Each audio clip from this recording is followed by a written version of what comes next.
Sahana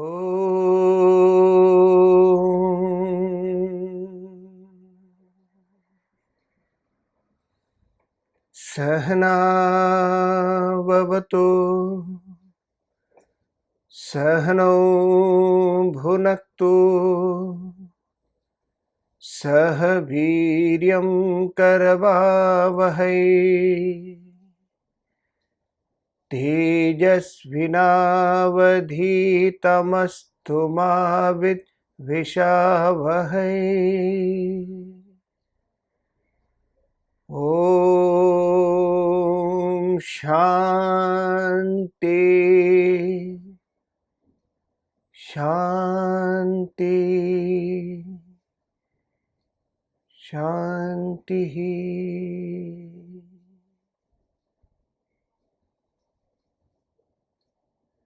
Om, may He protect us both. May we both enjoy together. May we both exert together. May our studies become brilliant. May we not become disputatious and hate each other. Om, peace, peace, peace. Welcome to the classes.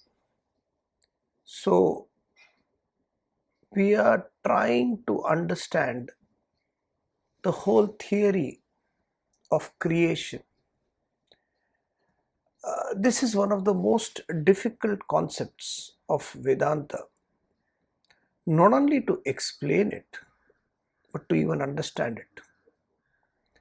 So, the theory of creation, the theory is given because nobody can analyze and come to a conclusion that this is the way it is.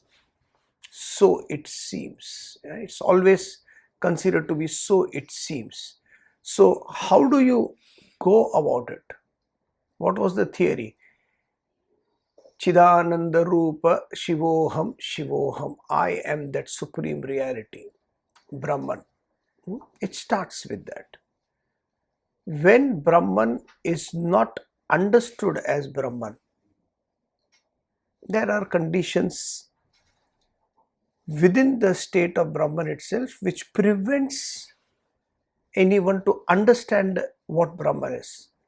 And that possibility of non-understanding of the supreme reality is called Maya, a confusion, a deluded state of mind.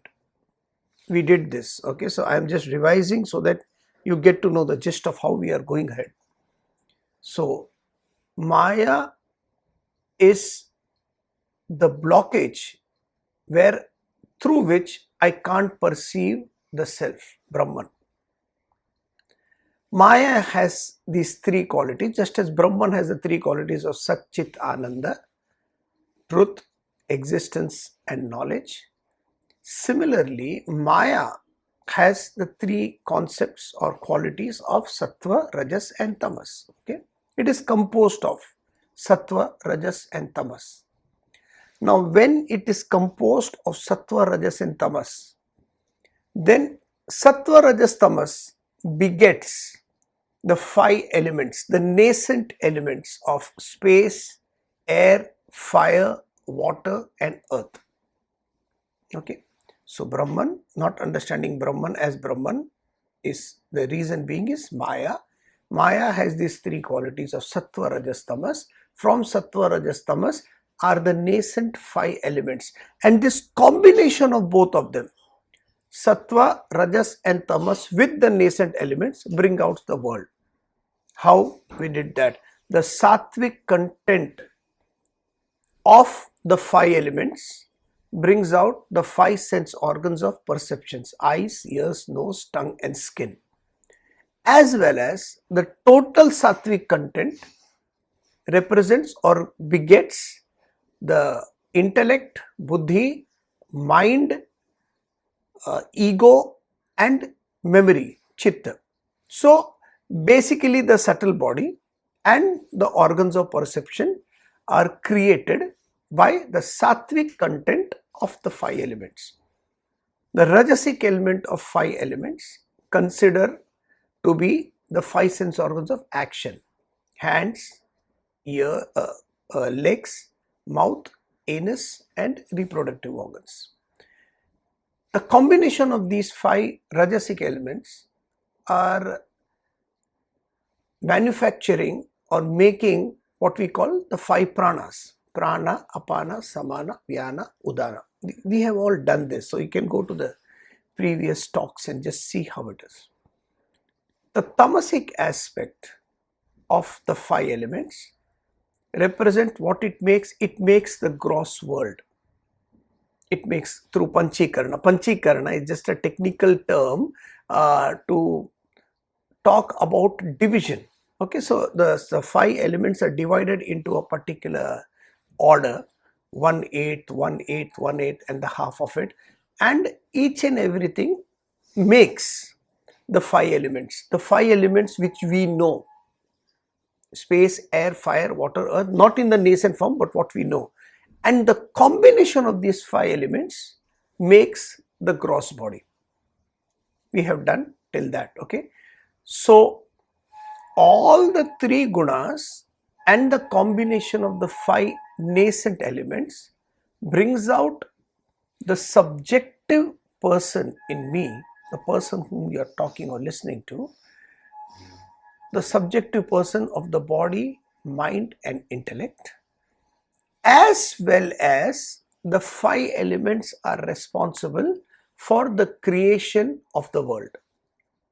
Each and every aspect is represented by these five elements. Till now, we have done that. We move on to the next verse now. This is verse 27. Evam pinda brahmanda yuvaraikyam sambhutam. In this way, one identity of the microcosm and the macrocosm is established. Simple. One identity, all has come from that one source. Therefore, both are same. If we understand this, both are same, it is so wonderful. We can actually see a symmetrical pattern in everything that is happening around. Each and every aspect of my life, when they say, you find yourself one with the universe. When we say one with the universe and all this, we are the same. The microcosm, the individuality, and the macrocosm, the world, in whatever way you see, the cosmos or the universe, nothing but the same. Recent studies have determined, I'm talking about science now. Recent studies has determined, based on a survey of 150,000 stars. Recently, I studied in our Google University. Okay, 150,000 stars. A recent survey says that 97% of the material in the stars and 97% of the human beings, the material are the same. Amazing. 97%. Oh, 97%. That means we are not fully like universe. No? Still there is something. 97%, because 3% we could not understand. That will also come eventually until they make it 100%. Its studies are going on. It's a process. Everything is the same. Like Ram Tirtha puts it brilliantly, the same magnetic power, the same gravitational pull which holds the stars together with the planets in the same kind of orbit. The same gravitational pull is also there. The same gravity works when a teardrop falls down from the eye. When it rolls down, it's the same gravitation. Falls from a higher plane to a lower plane at 32 feet per second per second. The same thing is happening. So the easier aspect, so you see the symmetry everywhere, and it's amazing. It's really amazing. There is this sequence concept called Fibonacci sequence. Okay, in this Fibonacci sequence, you add 2 and you get the third number. I'll give you an example. So you start the number with 0 and then 1. The third number will be 0 plus 1, 1. So again there will be a 1. Then 1 plus 1, 2. 2 plus 1, 3. 2 plus 3, 5. 5 plus 3, 8.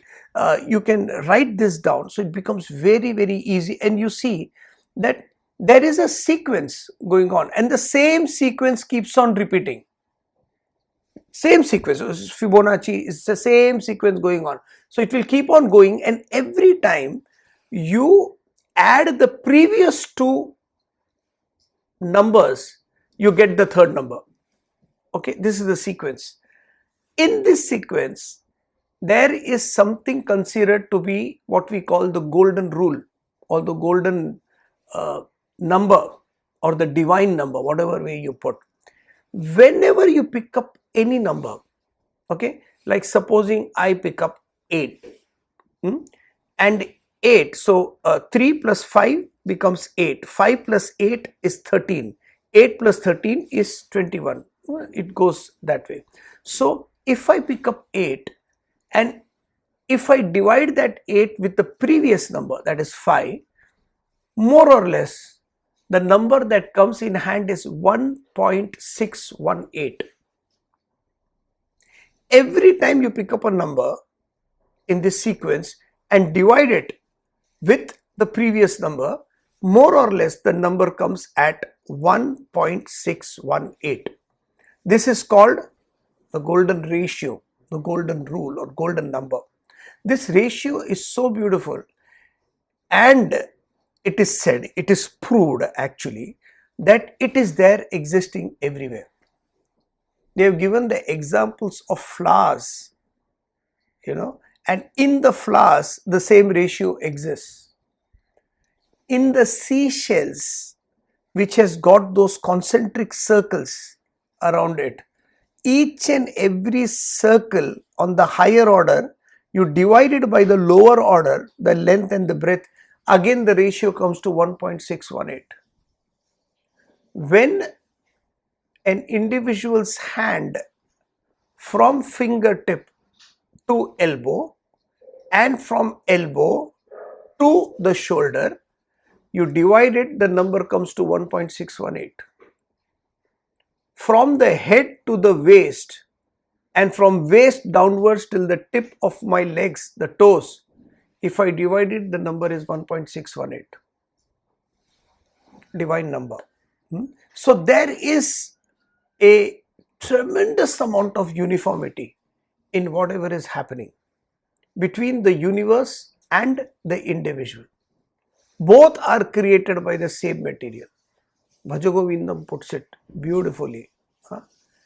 Kate kanta kaste putraha samsaro yavativa vichitraha. One person is my wife, one person is my son. What are they? They are the same. Everything is in rotation. My son is my seed, which has come from the food which is brought up in the womb of the mother of a different time period. From where has that seed come? That seed and the power to create something in the womb has come from the food that person eats. Where does the food come? The food comes from manure. It comes back to the same thing. Earth, back to earth, everything. So when you look at this great uniformity, you understand that there is nothing separate. We are all, as this beautiful movie which we saw a long time back in our ashram, which is called Earthlings. It's about animal cruelty and all. The focus, so when we saw this whole movie, animal cruelty, and we asked our teacher, so how does he, because we usually see a movie and we discuss on it. Even in these classes we do that. If it was not online, offline we would meet together and we'll show the movie once in 3 months. We used to do that. So good movies, and then we discuss. And somebody asked, so what is to discuss in this movie? And the master just said, remember, don't do wrong to others. Evil there shall be in the world. Evil there shall be in the world, but woe to you if you are the cause of it. So this was the lesson. Evil. Now why I am bringing this movie is, in that movie, the very introduction, he says human beings, plants and animals inhabit this earth. We are all together. They are our brethren, and therefore we are called earthlings. It's a beautiful concept, together. So when this individuality doesn't tom its attitude of arrogance of I am special and I am something great in this world, and identifies with whatever is happening around, then they understand both are the same. Why I am harping on this is, if I ask anyone, are you agitated? How are you? I am fine. Jai Shri Krishna. I am fine. ठीक है, सब ठीक है. Walaikum assalam. I am all right. God be with you. Initially, how are you? I am fine. You hold on to that person and say, excuse me, seriously, how are you? There are a little bit of problems, so here and there, that too happens. No, that happens. Is your wife all right? Your husband all right? Yeah, they are fine, no problems at all. No, little bit of problems, so every marriage has, and children, they are doing fine. My one son is in USA, the other person is in Jakarta, the third person is somewhere else, fourth person. Everything happy with the relationships. Whenever children are there, basically we are not even open. Why are you agitated? Are you agitated? Little bit. After all, sir, dukh aur sukh to saath mein hai. Whoever brought out this concept of dukh or sukh saath mein hai, it shows as if you don't have a choice in life. You are supposed to choose that. I don't want dukh and sukh. I don't want dukh here. I don't want to be sad. Sorrows there shall be in the world, but suffering is optional. I don't want to suffer. Each and every person is agitated when they are interacting with the world, when they are interacting with some person in the world, when they are interacting not necessarily a person but a behavior pattern which they can't understand, and they get agitated. So whenever you get agitated, whenever we are angry with anything, it is always with the world. Same thing happened in Bhagavad Gita. Therefore I am harping on this. Though it looks like just two lines, macrocosm and microcosm, both are the same. It's very, very dangerous and difficult to understand. In the Bhagavad Gita, when Arjuna was supposed to fight a war with the people who have ill-treated not necessarily him but the praja, in the name of what is the right thing to be done in the society, a fight for righteousness, Arjuna is supposed to fight that war. And when Arjuna says, please show me Krishna, and Krishna was the charioteer, as you all know, please show me Krishna, where all I can go, whom should I fight in this outbreaking battle? Show me whom I have to fight. And the tone with which Arjuna said, Krishna immediately understood there's some problem with this guy. Because this is not the tone you use when you are ready and going ahead with it. It's more of a shivering tone.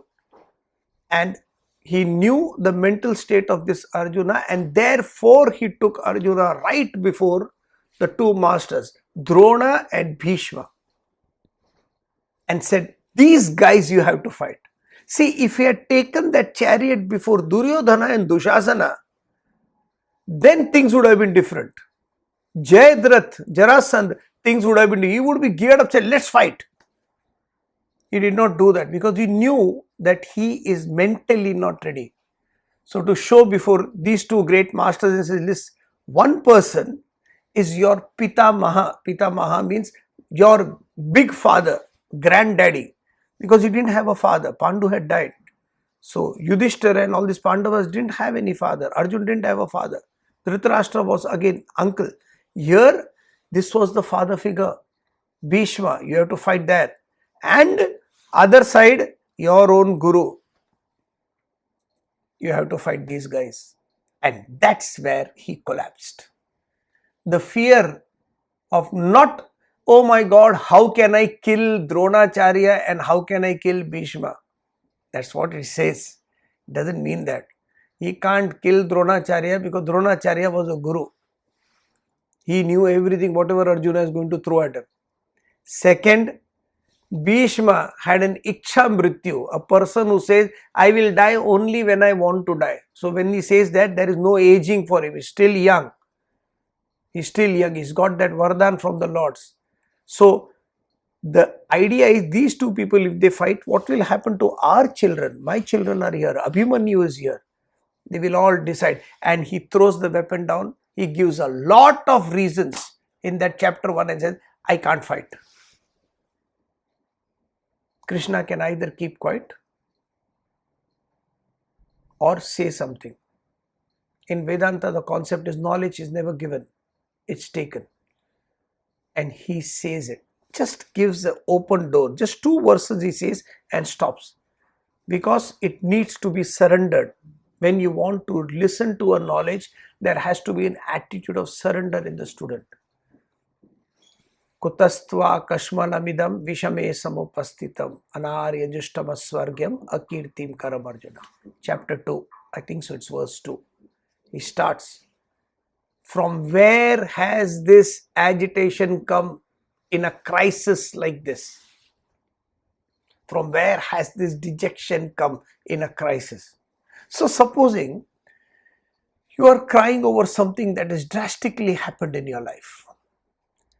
Your father has done something for you which is wrong. Your mother has done something for you. Your brother has done, your sister has done, husband, wife. Something wrong has happened drastically in your life and you are completely down and out, agitated.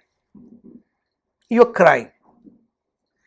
And you come to a wise person and say, listen, all this is happening, therefore I am agitated. And the first line of this Bhagavad Gita, which Krishna says, the first line of Krishna, from where has this dejection come in a crisis? So when you listen to this line, from where has this dejection come in a crisis? The thought comes, I don't know what Krishna is talking. When there is a crisis, there is a dejection, na? Why should I be dejected when there is no problem? When everything is going right with me and everything, why should I get dejected? I will not get dejected. Only when there is a crisis, I am getting upset. That's the idea. Krishna is saying, why should there be a dejection within in a crisis? In a crisis, you are supposed to face the crisis. Don't sit and cry. Indicating there is no relevant relationship. There is no relationship between whatever is happening outside and what is happening within. Internal agitation, you can handle it on your own, irrespective of whatever is happening in the crisis. This is the format people follow all over the world, and they blame, being so extroverted, they blame the world and the society for their dejection. Everything is put on the world. This happened, therefore I am sad. That happened, therefore I am sad. This person is behaving in a certain way, therefore I am sad. Everything is put a blame on the other person. The great masters say both are the same. So don't put a blame outside. The person who is enjoying the world, this individual, and the world, macrocosm, both are same. The same cells in my body which is moving each in millions and millions of cells at present, moving in a particular orbit, is the same power where the suns and the black hole is holding different universes in the same elliptical orbit. Same way it's going. There is no difference. Therefore, there is no crying saying that this is what happened outside, therefore this is what I feel inside. In fact, it's the other way around. Whatever is happening in the world, I can take charge. Why? Because it is me. It's the way I perceive, the way I see. So every aspect I understand beautifully in the same way. Infinite. Space is infinite. Our earth surrounding or elliptical orbit of the sun, there are X amount of planets in our solar system. Mercury, Venus, Earth, Mars, Jupiter, Saturn, Uranus, Neptune. These are the planets surrounding around the sun. Our sun is surrounding something else, a black hole. It is in the outer periphery of our cosmos, our Milky Way. That's our universe. Milky Way is our cosmos. Okay? And there are other universes. There are other solar systems. So each galaxy, so Milky Way is one galaxy. There is another galaxy which is coming, which is called Andromeda, which is probably a lakh times something. I am not sure about the figure, more or bigger than the Milky Way. And now they are saying there are millions of Milky Ways like this. Millions. And that is in our universe. That is what we have perceived till now, which is forming the part of 2% of observable universe. Sometimes you have to go to Discovery and National Geography to see all this. The pictures are put beautifully. Observable universe 2%, the rest 98% we don't know. It's infinity out there. It's infinity within each and every network of our brain cells, of our body, how our heart functions, how our liver functions. Everything is a miracle. There is infinity outside, there is infinity within. So every aspect you understand that there is no difference between the microcosm and the macrocosm. The individual as well as the macrocosm, the totality is the same. This is the significance, if you see, of Lord Krishna's photograph. When he was a child, he is holding his toe and he is suckling it. The representation of enjoying your own toe and suckling indicates that I am made up of the 5 elements. I go out in the world in that attitude that I am unfulfilled in life. I try to enjoy the world which is made up of 5 elements. So world, every object, every being for that matter, each and every relationship of mine is made up of these 5: space, air, fire, water, earth. I am also made up of the same 5 things: space, air, fire, water, earth. And this package of 5 elements is trying to gain some pleasure in that package of the same 5 elements. Zero difference. Swami Ramtirtha gives this beautiful example. He says there was a dog which was very hungry. It looked here and there and it found a discarded bone. So it started chewing on the bone. It's a beautiful example. It started chewing on the bone and it just went on hard with it. But the bone was completely dry. It didn't have anything. But he was continuously going on chewing. When he was continuously going on chewing, that bone hit his gums on the side and it started bleeding. The dog thinks the blood is from the bone and continues to enjoy it, where the bone has no juice. So what is this? This is the ignorance of the dog thinking that there is pleasure in that bone where there is no juice. We are also like the same thing, trying to enjoy the world in whatever name and form and saying that that is giving me happiness. It can never give you happiness. Nothing in the world you acquire can give you happiness. It always has, like economics, what we say, a diminishing value of returns. It will go on reducing. Today you are in love with somebody, the love grows, no, it falls down. It has a diminishing value. If you don't know how to, so nobody knows how to approach, it will have a diminishing value. It will go down and we have no idea how to relate. It is your own happiness. Arthur Schopenhauer gives this beautiful quotation. It is difficult to find happiness within oneself. It is difficult to find happiness within oneself, but it is impossible to find it anywhere else. There is nothing else. So, the world, creation of the world and creation of the individual is the same. Both have risen simultaneously.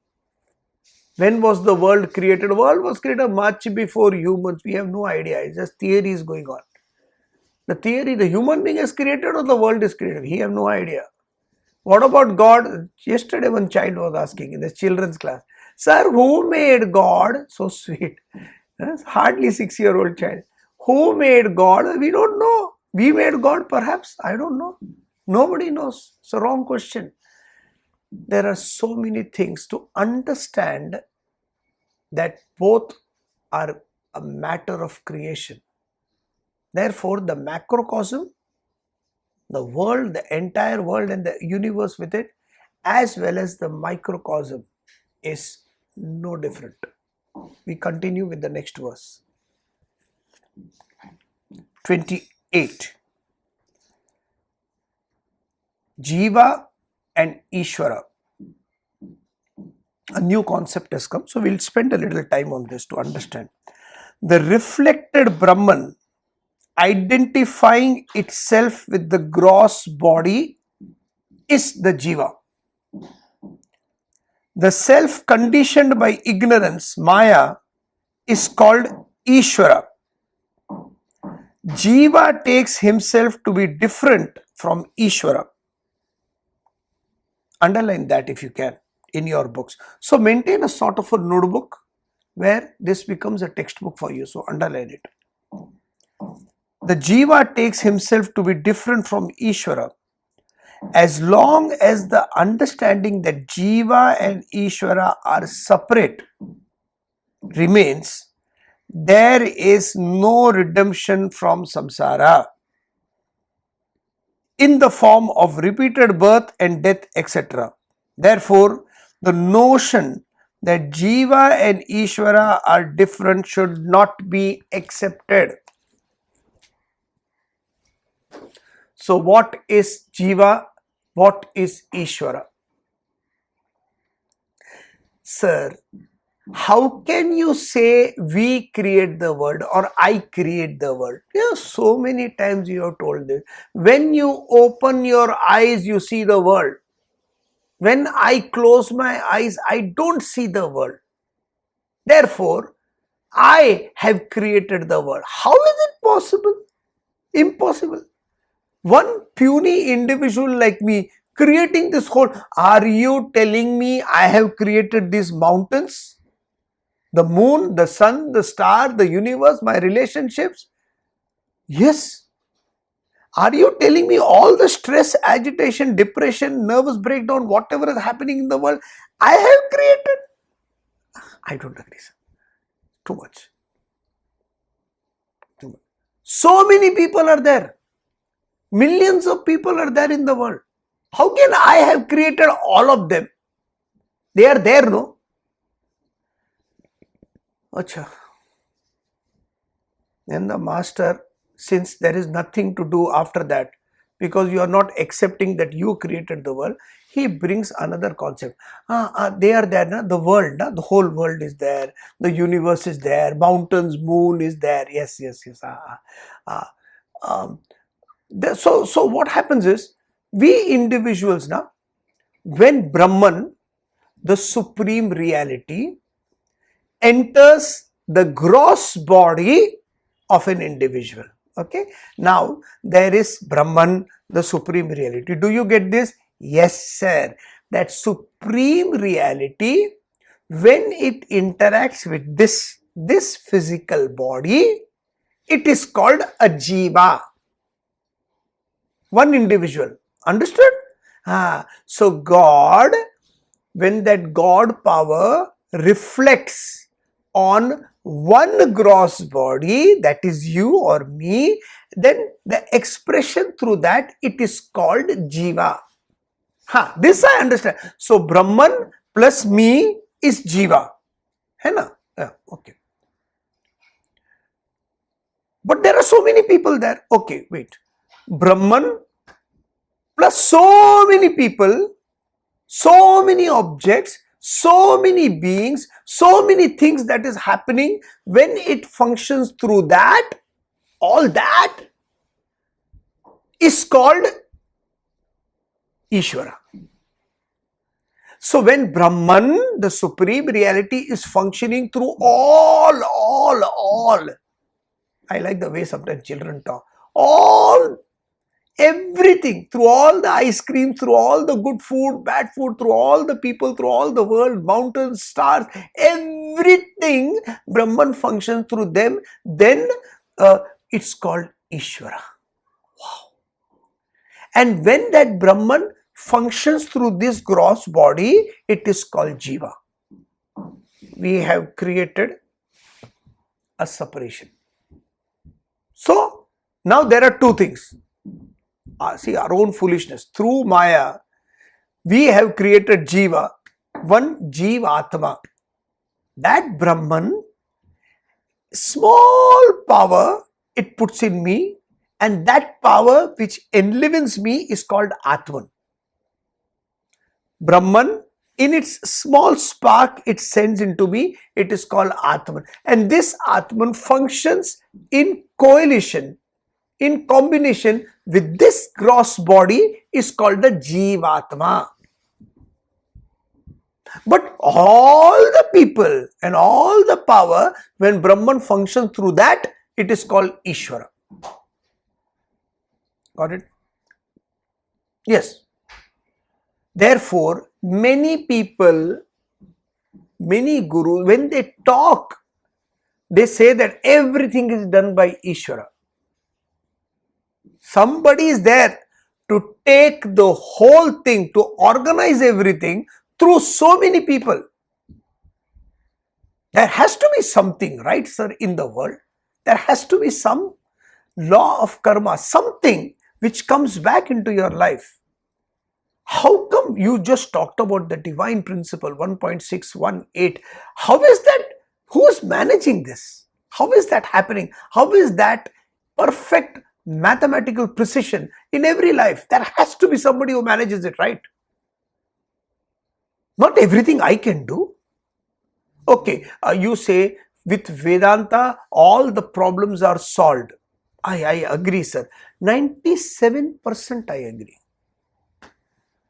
With Vedanta, all the problems are solved. I started understanding what Vedanta is. I started understanding what the body, mind, intellect is. I started understanding is through physical body. I've been doing all selfish activities and just indulging my physical body and my palate of useless things.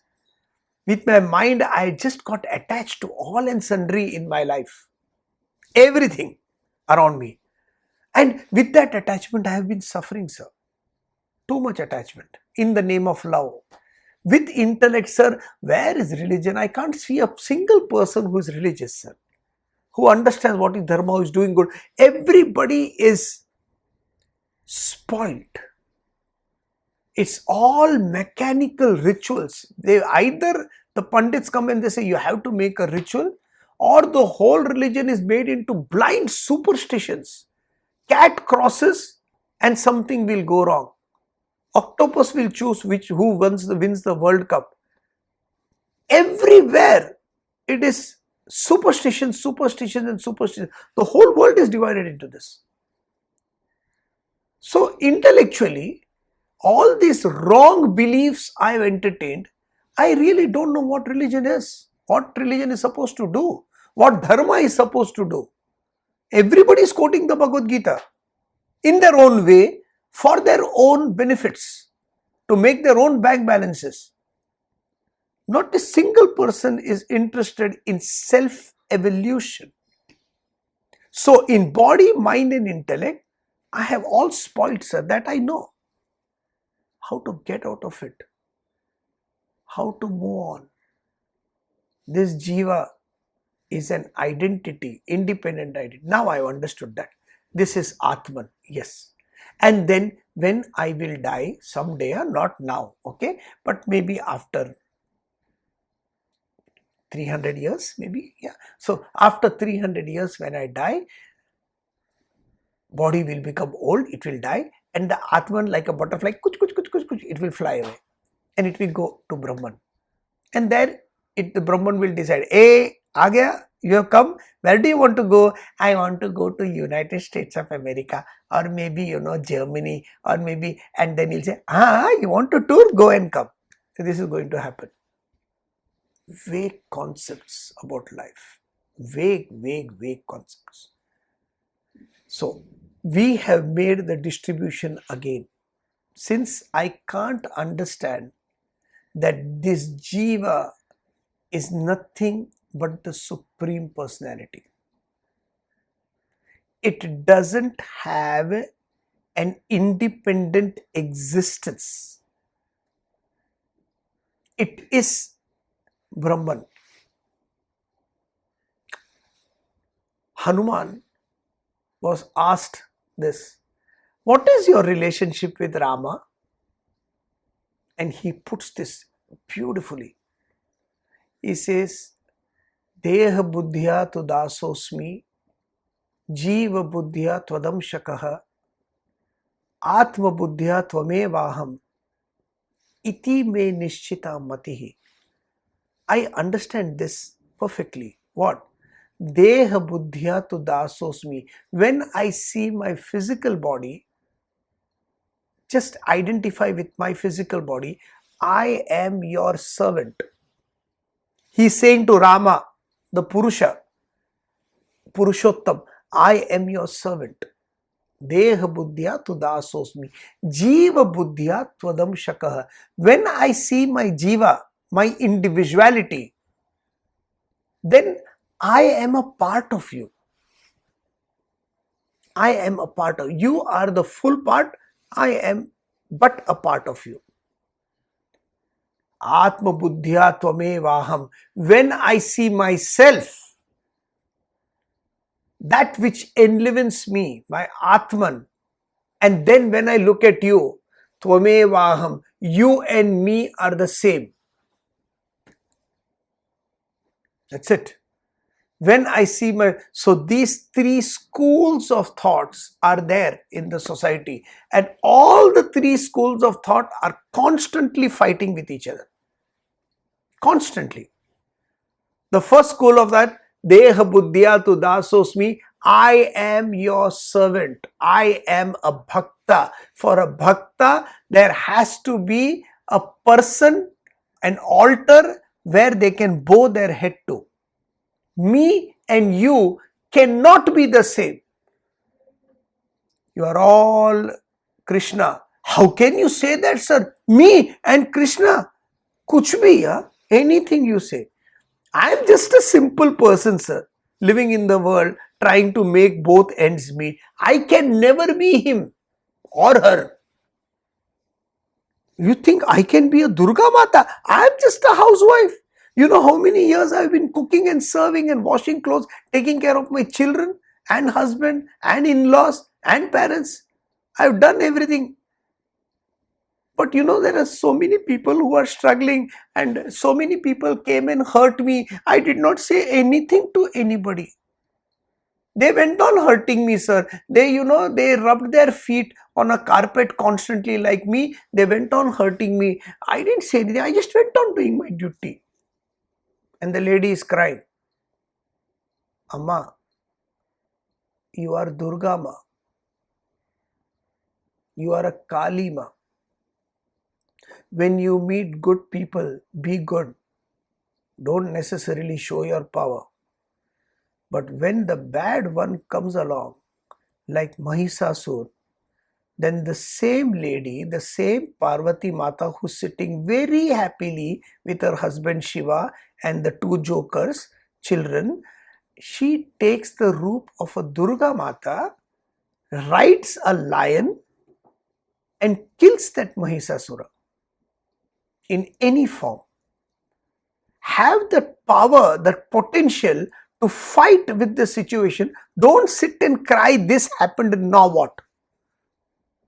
Durga Mata? Yeah. So you seriously, like, you think I am Durga Mata and Kali Mata, both combined, huh? Yes, you are. You have that power. Acha. But sir, God, what happened once? Gone, khatam. I cannot be that person. I am a bhakta. I'll be devoted to the Lord. I need an altar. So I'll go to the temple, I'll do the bhajans, I'll do everything. God is different, I am different. They are saints. Never get agitated in life.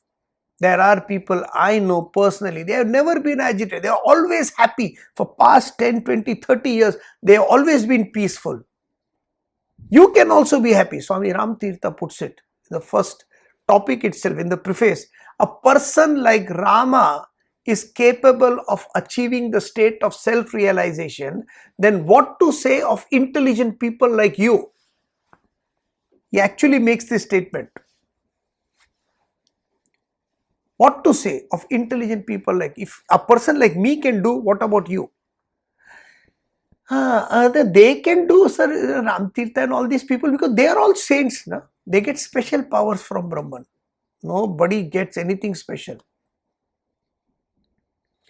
खुदी को कर बुलंद इतना कि हर तदबीर से पहले खुदा खुद अपने बंदे से पूछे बता तेरी रजा क्या है.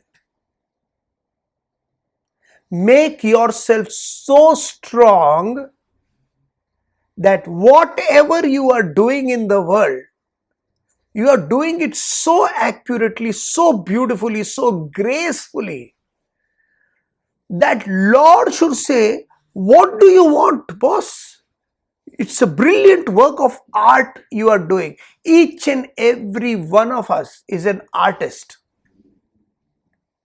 And each and every field of activity, whatever we are acting, is a work of art. Now remember, this is a very important bifurcation. If any activity you do, anything, it can be even sweeping and swabbing the house. Any activity you do, if the attitude is of, oh my God, I am doing it, then monotony sets in and you will not enjoy any work. Oh my God, I have to do. Remove this have to do and get in the attitude that whatever I do in life, it is a work of art. Why work of art? Work of art takes time, takes effort. It has a beautiful significance of a graceful heart trying to do something to satisfy its own soul. It's not to show the world. How many people are impressed by this kind of talking or my action? It has nothing to do with the world. So, am I doing every activity as a work of art? No. There is always a difference. I can do only this much. I am not God. And this is called Dvaita. The next step is the relationship of Lakshmana with Rama, which is Visishta Advaita. Whenever Rama and Lakshmana are there, Lakshmana just follows Rama. When Vishwamitra came to Dasharatha to ask for his son, he said, Rama, I want Rama because I am doing some prayer and there are these two asuras that are spoiling my prayer. So please, I want your son, 14-year-old. He let him come and let him just make them run away. Not kill them necessarily, but make them run away so that I can do my puja properly. Dasharatha reluctantly said, all right, theek hai. And Lakshmana followed. Rama is looking back and Lakshmana just looks and says, what? I am coming. It is said that Lakshmana is the right hand of Rama. Wherever Rama went, the right hand went. He didn't even ask Lakshmana to come to the jungle. He told Sita not to come. You don't need to come, you can stay in the palace. He made that statement. He never told it to Lakshmana because one look at Lakshmana, Lakshmana said, don't even look at me, I am coming. I am a part of you. Though perceptibly it looks like I am apart from you, but I am a part of you. Lakshmana and Rama. This subject is called Visishta Advaita. Field, different field. The same thing is divided into these three fields because there are three categories of people. The last but not the least, the best of it, is the relationship between Sita and Rama. Because when you call Sita, Sita Rama, you are still calling Rama. When you are calling Rama, you name the wife first, Sita Rama.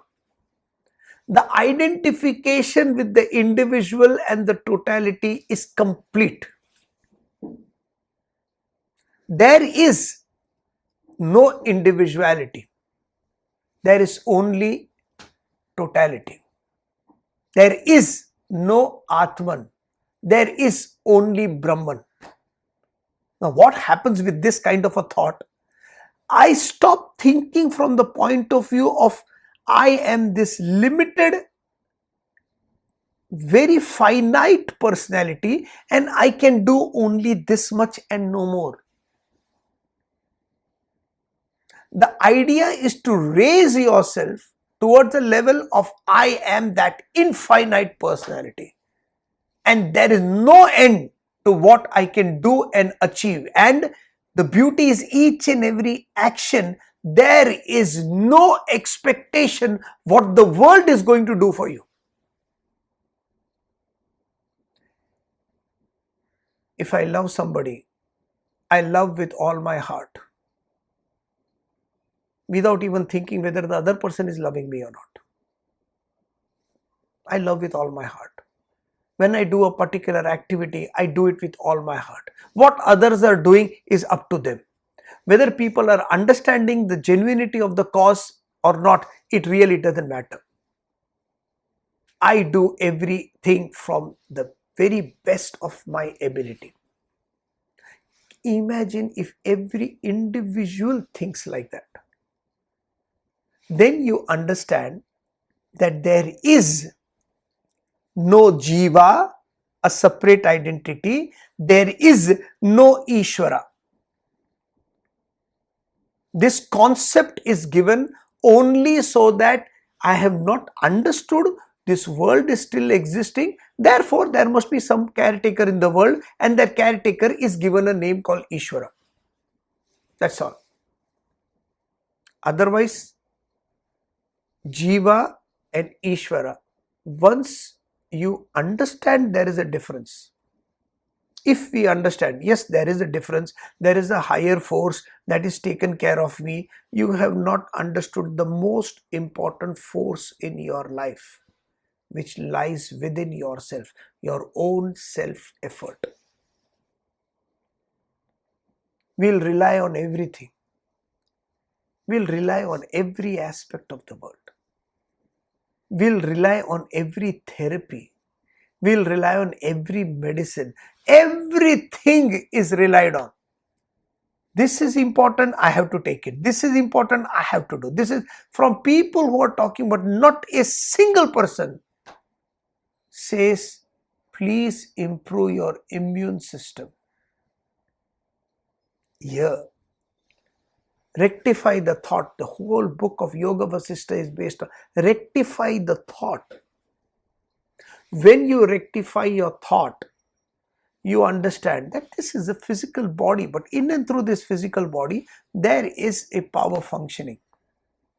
And that power is not bothered how the world thinks about you. It is not, does not bother of every action whether the world is crying or laughing at you. It does not believe that the other people can believe you. This power is infinite, for God's sake. And once I identify with that infinite principle in my life, then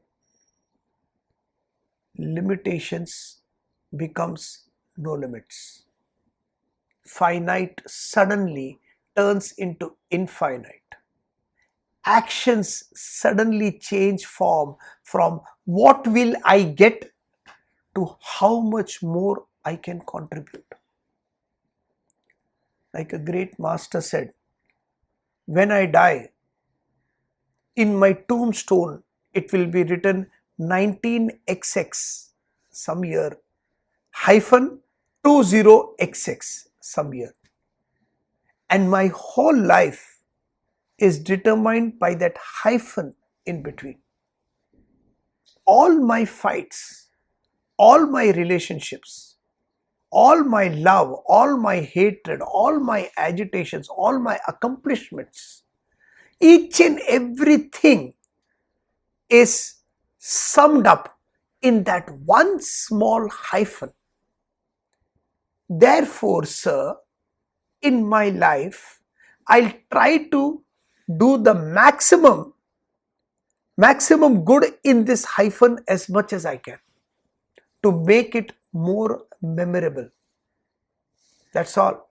Not for the world, not for anybody else, but for your self-satisfaction. If you don't do that, again birth, again death. Bhaja Govindam. What will happen? No, sir, actually Vedanta is all right. We attend the classes and all, but agitation does not go because you see, I've got responsibility. And I can't sit in a class with a pen and paper like a good student sitting for 1 hour thinking. I don't have that kind. I'll do the recording, sir. Recording, I'll listen. And then recording, I'll see when I have to listen accordingly. And then I'll see whether it's to be listening or not. Because I don't have time, sir. Very busy work. Na? Children are there, husband is there, wife is there, mother-in-law is there. All the in-laws, outlaws, everybody is there in the house. Responsibility is too much, sir. Continue your life. Punarapi jananam, punarapi maranam, punarapi janani, jathare shayanam. Iha samsare, bahudustare, kripaya pare, pahi murare. Again birth. I have to do my responsibilities for my parents, for my children. Continue, do. Then you grow. Then you grow more. Have a good earning, good job, good money. I got my salary. I got this much. Then you get married to a person. Then you have children. Then you slog. Then you get old. Then disease, decay, and slowly you die. And since nothing is accomplished except the world, nothing you take, there is no knowledge in the head. There's only more vasanas, there's only more desires about what all I need to do in the world which remain unfulfilled. And that takes you into the next era, next experience. Again, Punarapi Janana, again the same birth. Again born to somebody, responsibility with father, mother, brother, sister, again growing in a school, getting into the school, college, same routine. Aneka janma, it's going on. Never ends. And nobody wants to even try to break this cycle. Continue that life. Continue a life of ignorance, sitting and crying over every aspect that the world throws at you, rather than thinking that you are that infinite principle and there is nothing in the world that can touch me in my mental stability ever. You reach that state, you have learned how to live. Till then, we are only existing. Thank you very much. Oh.